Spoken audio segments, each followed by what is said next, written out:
News India 27 नव्या पिढीचं नवं माध्यम। करवाढ न करता विकास कामांना गती। मनपा स्थायी समितीकडून 3461 कोटींच्या अंदाजपत्रकाला मंजुरी। नाशिक महानगरपालिकेच्या 2026-27 या आर्थिक वर्षासाठीच्या अंदाजपत्रकाला स्थायी समितीकडून मंजुरी देण्यात आली आहे।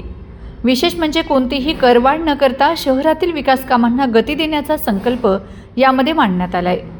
नाशिक नगरी ही कुंभमेळा नगरी असणार आहे, त्यामुळे विशेष करून कुंभमध्ये जे समर्पित प्रभाग आहेत त्याच्याशी निगडीत जी काही विकास कामं अपेक्षित आहे त्याचा अंतर्भाव खरं तर ह्या बजेटमध्ये पाहायला मिळाला।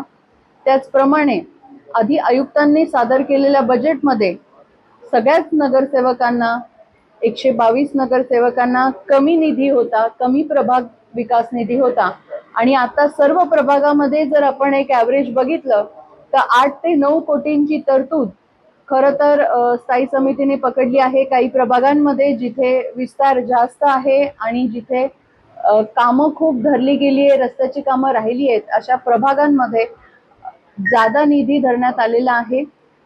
त्याचबरोबर स्थायी समितीमधले जे सदस्य आहेत त्यांच्या मागणीनुसार इथे काही कामं धरण्यात आली आहेत।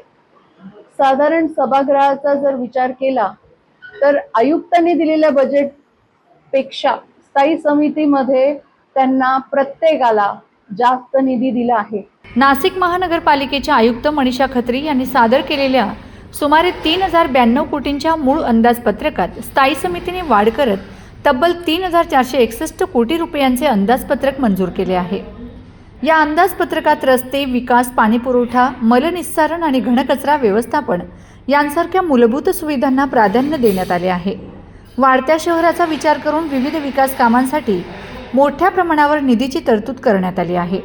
तसेच कोणतीही नवीन करवाढ न करता नागरिकांवर अतिरिक्त आर्थिक भार टाकला जाणार नसल्याचेही स्पष्ट करण्यात आले आहे।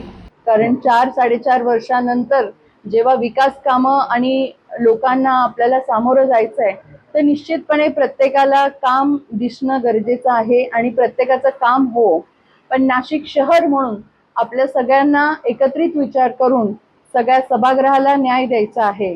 जिथे कुठे तरतूद कमी असेल, जास्त असेल, त्याप्रमाणे जे काही कामाचे निकष असतील, प्राधान्यक्रम असेल, त्यानुसार ते निकष आपण महासभेच्या ह्या बजेटमध्ये सादर करणार आहोत, ती धरणार आहोत। आजकाल कॉन्झर्वेशन ऑफ एनर्जीसाठी आपण सगळे प्रयत्नशील आहोत।